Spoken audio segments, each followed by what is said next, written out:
Selamat datang ke Cikgu Yi Channel. Hari ini kita akan membincangkan 3 jenis keuntungan firma di pasaran input persainan sempurna. Marilah kita menerokai topik ini. Kita akan lihat keseimbangan firma di pasaran input persainan sempurna ataupun pasaran buruh dengan melihat jadual yang ditunjukkan. Marilah kita kaji jadual ini. Kolom pertama kita ada kuantiti faktor ataupun buruh, kemudian diberi jumlah keluaran fizikal purata, keluaran fizikal marginal dalam sebutan unit, dan apabila kita diberikan harga keluaran, ini akan membolehkan kita mencari jumlah hasil keluaran hasil purata, keluaran hasil sud, dan juga apabila harga buruh diberikan, maka kita boleh mendapat satu jawapan untuk keseimbangan firma di mana kita boleh ambil MRP sama dengan MCF. Jadi marilah kita menerokai topik ini dengan melihat setiap konsep ini. Mula-mula sekali, untuk mendapatkan keluaran fizikal purata ataupun APP, kita boleh gunalah formula iaitu TPP bahagi dengan kuantiti buruh. Jadi apabila setiap peringkat ini TPP dibahagikan dengan kuantiti buruh, kita akan dapat APP. Jadi ini merupakan jawapannya. Dan seterusnya, untuk keluaran fizikal marginal ataupun MPP, kita boleh dapatkan jawapan dengan mengaplikasikan formula perubahan TPP bahagi dengan perubahan buruh. Jadi pelajar-pelajar cuba perhatikan kolom yang cikgu warnakan dengan warna kuning. Di sini kita akan ambil 23 tolak 10 bahagi dengan 2 tolak 1. Maka kita dapat jawapan 13.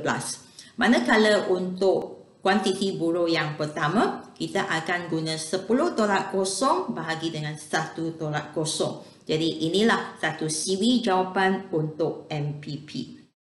Seterusnya, kalau soalan memberikan kita harga keluaran, sebab harga keluaran memang adalah andaian soalan. Jadi ini membolehkan kita meneruskan dengan penghitungan jumlah hasil keluaran. Jadi jumlah hasil keluaran boleh diperoleh dengan menggunakan TPP darab dengan P, kita boleh dapat TRP. Jadi dalam contoh yang cikgu tunjukkan ini, cikgu pilih kuantiti buruh 2 orang. Jadi pada 2 orang kuantiti buruh, saya akan ambil TPP dalam sebutan unit kerana TPP adalah kuantiti keluaran darab dengan harga keluaran, maka kita boleh dapatlah TRP iaitu jumlah hasil keluaran.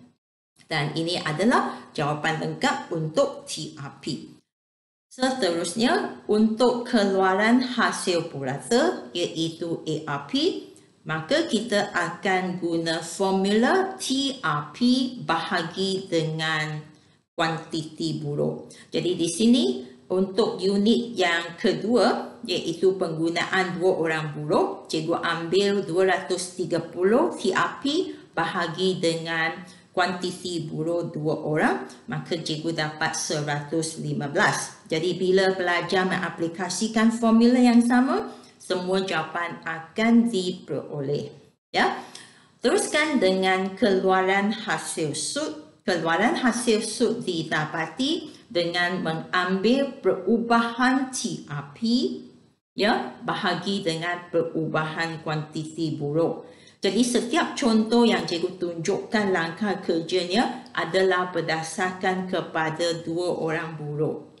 Bila penggunaan 2 orang buruh, kita akan ambil perubahan TRP 230 tolak 100 bahagi dengan 2 tolak 1, maka kita akan dapat 130 sebagai MRP-nya.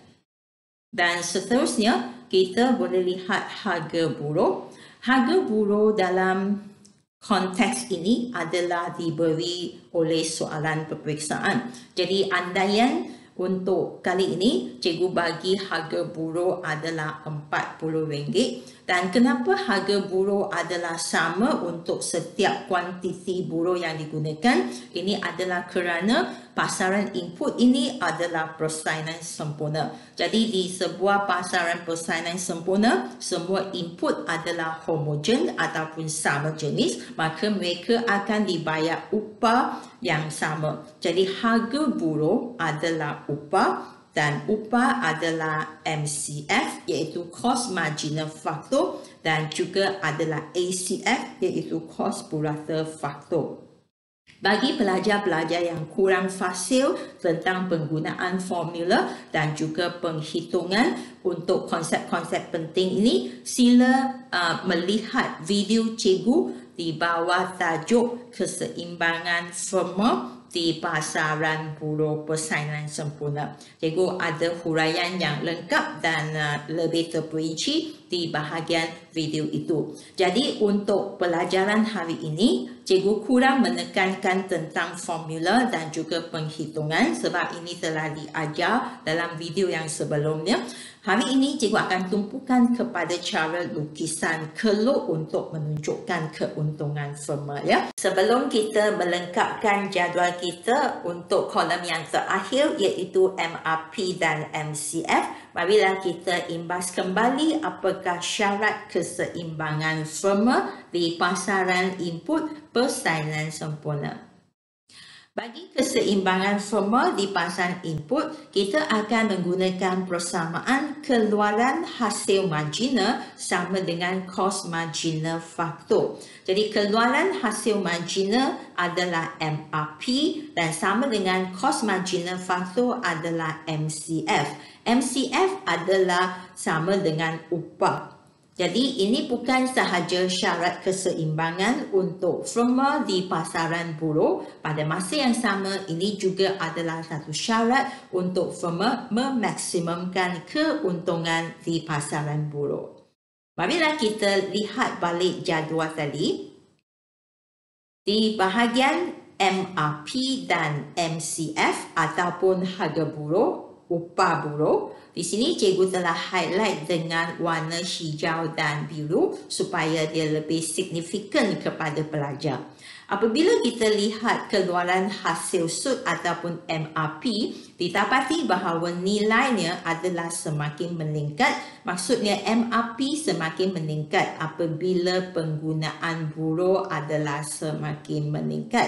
Tetapi peningkatan ini akan mencapai titik maksimum. Jadi dalam kes ini adalah 190 di mana penggunaan buruh adalah 3 orang. Selepas 190 kita dapati MRP akan terus menurun dan sehingga 20 iaitu penggunaan buruh yang ke-10 orang. Jadi inilah bentuknya keluaran hasil sud. Dan kita dapati bahawa dia adalah berbentuk U yang terbalik. Kalau pelajar masih ingat pada pelajaran kita yang lepas. Kemudian harga buruh ataupun MCF dan juga dikenali sebagai upah buruh adalah tetap pada satu nilai kerana ini adalah pasaran input sempurna. Dan di persainan sempurna, pasaran input akan membayar upah yang sama kepada setiap orang buruh. Jadi di sinilah kita mesti mengaplikasikan formula kita di mana kita harus guna MRP sama dengan MCF. Jadi pelajar-pelajar cuba buat perbandingan untuk setiap kolom ini dan sangat jelas bahawa wujudlah keseimbangan ataupun MRP sama dengan MCF di mana 40 sama dengan 40 iaitu pada penggunaan 9 orang buruh.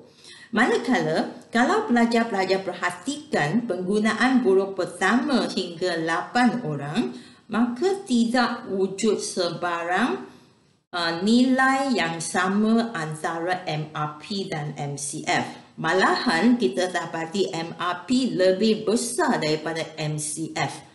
Ya, jadi tiada keseimbangan berlaku sebelum 9 orang buruh digunakan. Dan pada penggunaan buruh yang ke-10 orang pula, kita dapati keadaan sebaliknya berlaku di mana MCF adalah lebih besar daripada MRP ataupun MRP kurang daripada MCF.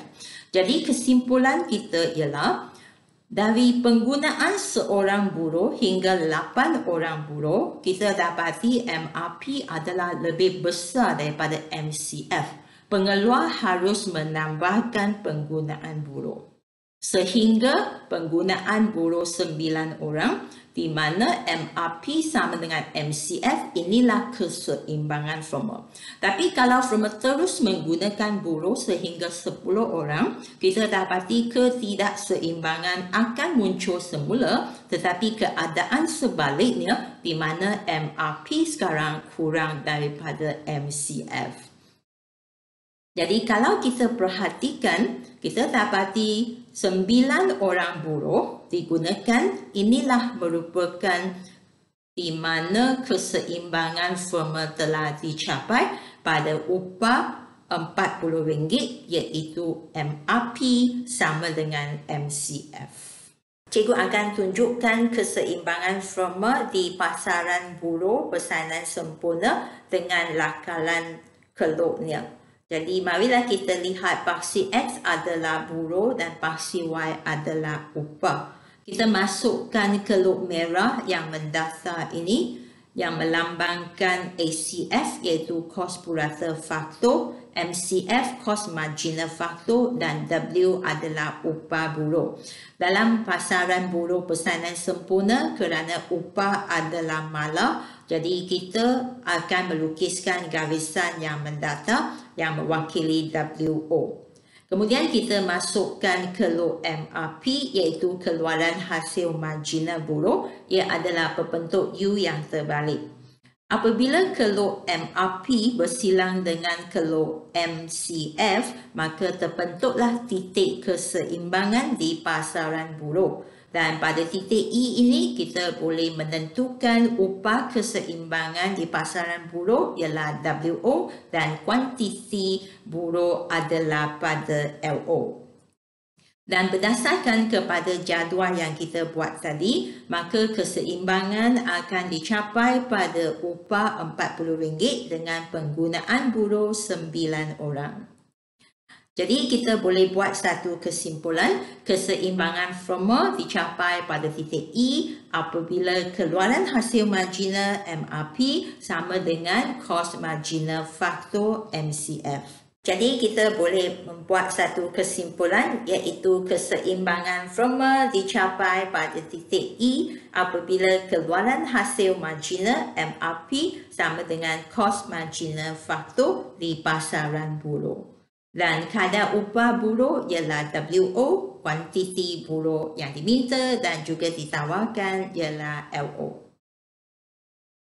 Sekarang persoalannya ialah berapa untung dan bagaimana untung itu boleh ditentukan di dalam pasaran buruh ini.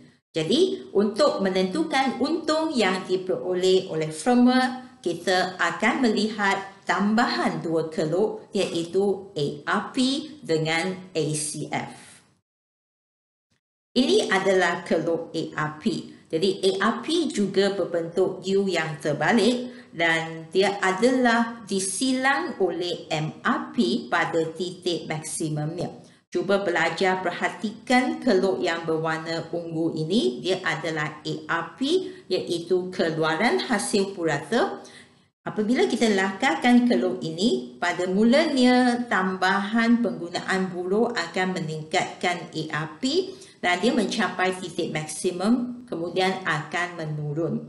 Dan bila dia mencapai titik maksimum adalah di mana titik disilang oleh keluk MRP. Jadi ini memang adalah konsepnya. Jadi ARP sama dengan MRP apabila ARP mencapai titik maksimum, ya. Jadi sekarang kita nak perhatikan dua keluk yang akan menentukan jenis untung firma iaitu ARP dan ACF. Jadi pelajar-pelajar harus faham di sini ada dua perkara yang harus diingatkan. Apabila kita lihat satu graf, kita akan menentukan keseimbangan dahulu, iaitu titik E. Dan titik E ini syaratnya ialah di mana MRP sama dengan MCF untuk pasaran buruh. Tetapi selepas kita tentukan titik E, kita tidak boleh menentukan untung lagi. Sebab untung tidak ditentukan oleh titik E, tetapi ditentukan oleh ARP dan ACF pada titik E. Itu sebabnya kita perlu masukkan ARP, kemudian ACF di mana? Kita dapati bahawa ACF memang sudah wujud dalam lakaran kita sebab ACF memang sama dengan MCF. Jadi dengan adanya ARP dan ACF, kita boleh tentukan jenis untung yang dinikmati oleh firma di pasaran buruh. Baiklah, cikgu akan tunjukkan lakaran ARP yang berbeza-beza kerana ARP adalah sangat signifikan ataupun penting dalam menentukan jenis keuntungan firma. Cuba pelajar-pelajar perhatikan graf yang dilukiskan. Cikgu telah lakarkan satu graf di mana MRP sama dengan MCF dan titik keseimbangan telah ditunjukkan pada titik E. Jadi, pada tahap ini, cikgu akan masukkan ARP. Apabila pelajar masukkan ARP, pelajar adalah designer sendiri yang boleh design sama ada firma ini mendapat untung lebih normal, untung normal ataupun untung kurang normal. Jadi, jalan melukisnya ialah untuk memastikan di mana kita nak letakkan ARP kita. Pada mulanya, cikgu letakkan ARP 1. Katakanlah, bila cikgu lakarkan ARP 1, cikgu cuba letakkan ARP ini di bawah garisan merah ini. Iaitu ARP 1 adalah di bawah ACF. Ini adalah satu cara untuk menentukan ARP. Apa kata kalau cikgu cuba tandakan garisannya? Jadi bagaimana kita boleh tentukan garisan putus-putus ini adalah berasas kepada titik E tadi. Jadi titik keseimbangan masih merupakan satu petunjuk utama bagi kita menentukan untung. Baiklah, so dari titik E kita akan sambungkan garisan ke bawah dan cikgu dapat bahagian ini. Diteruskan dengan tanda titik E.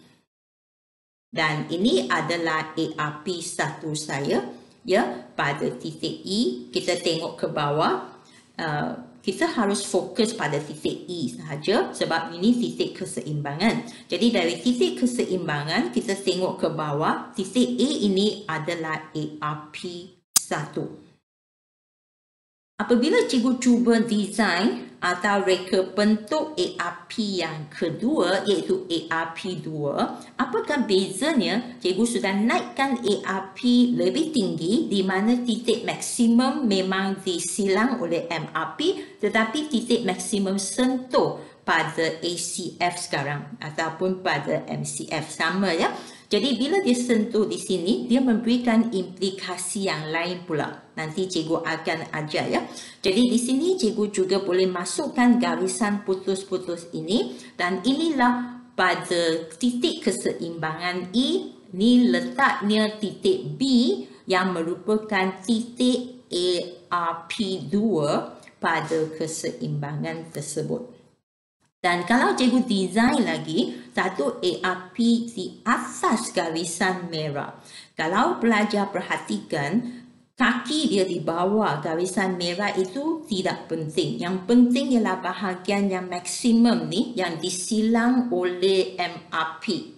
Sekali lagi, ya, ARP 3 titik maksimumnya disilang oleh MRP. Jadi ini adalah titik yang penting. Kalau dia di atas ACF dan MCF, dia membawa makna yang berbeza juga, ya. Dan inilah di mana cikgu akan ambil balik titik keseimbangan E dan cikgu akan sambungkan garisan itu ke atas dan cikgu boleh tentukan satu titik C, dan titik C ini adalah ARP 3 pada keseimbangan. Kesimpulannya, kita boleh mereka bentuk ARP yang berbagai-bagai, iaitu ARP punya titik maksimum di bawah garisan ACF dan MCF, iaitu ARP 1, ataupun ARP 2 di mana titik maksimum ARP 2 adalah tangent ataupun sentuh pada ACF dan MCF, iaitu ARP 2, dan ARP yang ketiga di mana titik maksimum adalah di atas garisan ACF dan MCF. Ya, tak kira cikgu letak ARP 1, 2 ke 3, satu konsep yang perlu dipatuhi ialah ARP titik maksimum mesti disilang oleh MRP. Dan bila kita nak tentukan titik ARP, dia tidak boleh lari daripada titik keseimbangan. Jadi E ini adalah focus point kita. Bila kita nak tentukan ARP, kita perlu lihat dari titik E. Marilah cikgu menunjukkan kepada anda 3 jenis untung firma di pasaran buruh persainan sempurna. Mula-mula sekali, kalau ARP yang kita lakarkan adalah ARP 3, maka ARP 3 adalah lebih daripada ACF dan firma ini dikatakan mencapai untung lebih normal. Bagaimana kita boleh mentafsirkan graf ini? Cuba kita lihat balik graf. Mula-mula sekali keseimbangan perlu ditentukan, iaitu pada titik E. Dan pada titik E ini merupakan keseimbangan yang menunjukkan penggunaan buruh ialah L0 dan upah yang dibayar ialah W0. Jadi berapakah hasilnya, iaitu hasil purata? Kita akan tengok balik garisan yang berwarna hitam putus-putus ini, iaitu pada titik E. Kita cuba cari ARP 3. Jadi ARP 3 adalah ni. Ya, pada ARP 3, bila kita lihat garisan yang berwarna hitam putus-putus ini ke atas, kita dapati titik C. Jadi titik C ini sebenarnya adalah pada ARP 3. Jadi titik C ialah ARP 3. Dan mana dia ACF? ACF tidak berubah. ACF memang berada pada titik E, iaitu garisan merah yang mendatar ini. Jadi sangat jelaslah pada titik keseimbangan E, titik C ARP 3 adalah lebih besar daripada ACF. Jadi firma mendapat untung lebih normal. Ya. Dan bila ARP adalah ARP 2, marilah kita perhatikan ARP 2 ni. ARP 2 adalah lebih rendah berbanding dengan ARP 3. Jadi secara logiknya adalah di mana hasil purata bagi ini adalah lebih rendah daripada hasil purata tadi. Jadi hasil sudah menurun dan kita akan lihat balik titik E sebagai focus point kita. Dan pada titik E inilah di mana ACF, seperti yang cikgu sebutkan tadi, ACF tidak berubah sebab dia memang constant, dia garis mendatar. Jadi sekarang kita tengok ARP 2 ini, dia kebetulan juga bertangent ataupun sentuh pada ACF. Jadi untuk bezakannya, cikgu namakan dia sebagai titik B. Ya, jadi bolehlah dikatakan E sama dengan B, iaitu pada titik yang sama. Jadi ARP 2 ni adalah sama dengan ACF pada titik keseimbangan. Jadi bila AR sama dengan AC, hasil purata sama dengan kos purata, maka untung normal akan dinikmati oleh firma ini walaupun di pasaran persainan sempurna. Ya. Okey, dan last sekali, apa yang berlaku kalau ARP sekarang menjadi ARP 1? Jadi cikgu turunkan lagi ARP ke bawah. Nampak tak? ARP 1 ini adalah lebih rendah berbanding dengan ARP 2. Dan pada mulanya kita akan tengok focus point, iaitu titik E kita, ya, dan kita tengok E adalah ACF dan kita cari di mana ARP kita. Jadi kita turun mengikut garisan sampai ke titik A. Ini adalah ARP1 semasa titik E itu dicapai ya. Jadi wujudlah satu jarak antara E dan A, betul tak? Pada titik E adalah ACF, tetapi pada titik A adalah ARP1. Jadi jelas bahawa ACF sekarang lebih besar daripada ARP pada titik keseimbangan. Jadi pada ARP1 adalah keadaan di mana firma akan mengalami untung kurang normal. Mungkin pelajar akan rasa agak keliru apabila cikgu gabungkan tiga-tiga ARP dalam satu graf yang sama. Tujuan cikgu gabungkan ini adalah untuk menunjukkan tahap ataupun perbezaannya apabila kita gerak-gerakkan ARP ya. Sekarang cikgu akan tunjukkan tiga jenis untung yang dinikmati oleh firma di pasaran buruh. Marilah kita mula dengan untung lebih normal. Mula-mula sekali, cikgu akan masukkan keseimbangan di mana MRP bersilang dengan MCF pada titik E dan menentukan upah keseimbangan W dan juga kuantiti buruh keseimbangan adalah L. Seterusnya, cikgu masukkan ARP. Oleh kerana kita ingin dapatkan untung lebih normal, maknanya kita akan letak ARP kita di mana titik maksimum disilang oleh MRP dan titik maksimum ARP adalah di atas garisan merah ACF ini ya. Jadi seterusnya dari titik keseimbangan ini kita akan lanjutkan garisan ini sehingga dia sentuh pada ARP. Dan bila sentuh pada ARP kita boleh tentulah satu titik iaitu titik A dan upah adalah pada W1 ya. Jadi telah dilorikkan satu kawasan di sini iaitu yang berwarna ini ya. Dan cubalah kita jawab soalan. Titik keseimbangan dicapai apabila MRP sama dengan MCF iaitu pada titik E. Jadi mana dia titik itu? Titik itu ada pada ini, titik E ya. Kemudian upah keseimbangan pada W dan kuantiti buruh adalah pada L. Seterusnya TRP.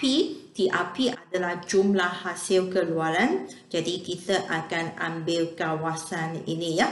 Di mana kita ambil ARP. Jadi ARP ada di sini. Kita darabkan dengan upah ikut anak panah yang cikgu gerakkan. Jadi dia dari O atau kosong hingga W1 pergi ke A, L.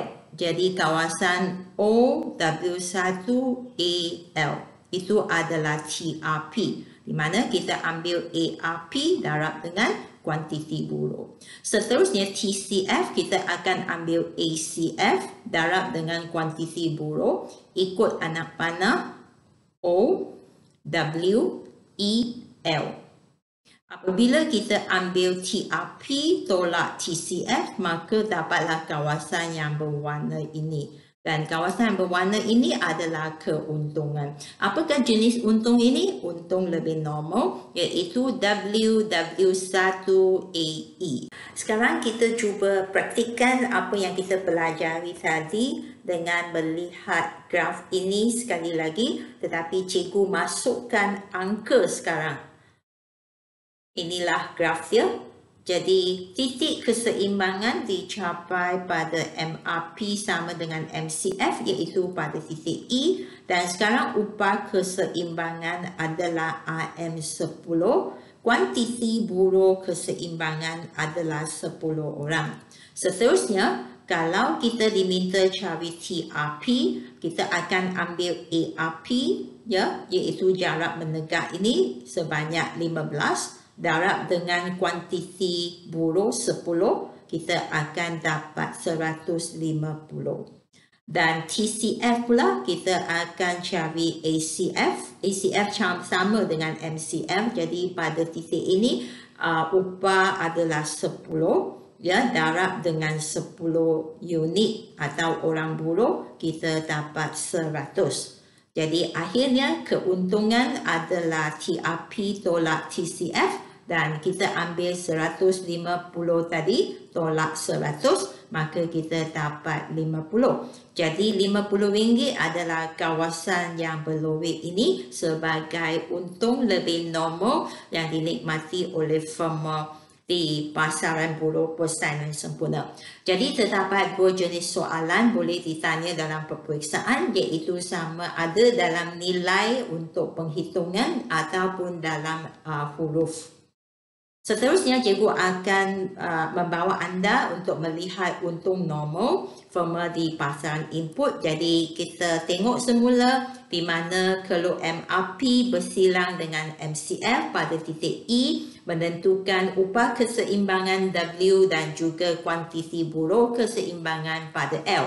Untuk kali ini, sebab cikgu nak tunjukkan untung normal, jadi kita dapati ARP yang dilukis ini, titik maksimum masih disilang oleh MRP, tetapi titik maksimum ini sengaja bertangent dengan garisan berwarna merah iaitu ACF sebab kita nak firma ini dapat untung normal. Jadi segala-gala akan ditentukan dengan melihat fokus point kita iaitu pada titik E. Marilah kita ulang kaji dengan soalan yang kita jawab tadi. Jadi titik keseimbangan masih pada titik E di mana MRP sama dengan MCF Jadi upah keseimbangan pada W, kuantiti buruh keseimbangan pada L, TRP kita akan ambil ARP ARP darab dengan kuantiti buruh. Bila ditanya huruf, kita akan guna 4 huruf tadi iaitu mula dari O ataupun sifar kosong W, E, L. Jadi O, W, E, L adalah TRP. Dan oleh kerana firma ini dapat untung normal sahaja, jadi TCF dia, kita lihat ACF juga pada jarak ini yang sama. Jadi kita ambil ACF darab dengan kuantiti buruh, jawapan adalah OWEL, iaitu kawasan yang sama. Jadi kita dapati ini adalah untung normal, tidak ada keuntungan, keuntungan adalah sifar dan tiada kawasan yang boleh dilorikkan apabila firma hanya mendapat keuntungan normal sahaja. Baiklah, kita akan buat dengan menggunakan angka pula. Jadi ini adalah grafia di mana cikgu masukkan nilai dan titik keseimbangan masih ada pada E. Sekarang upah keseimbangan menjadi 10, kuantiti keseimbangan buruh adalah 10 orang. Jadi TRP kita akan ambil ARP 10 darab dengan kuantiti buruh 10, maka kita dapati RM100 akan didapati dalam bentuk TRP. Seterusnya TCF, kerana ACF juga mengambil jarak yang sama, jadi kita juga ambil 10. Ini adalah upah Jadi upah ataupun ACF darab dengan 10 orang buruh, maka jumlah kos faktor yang kita bayar ialah 100.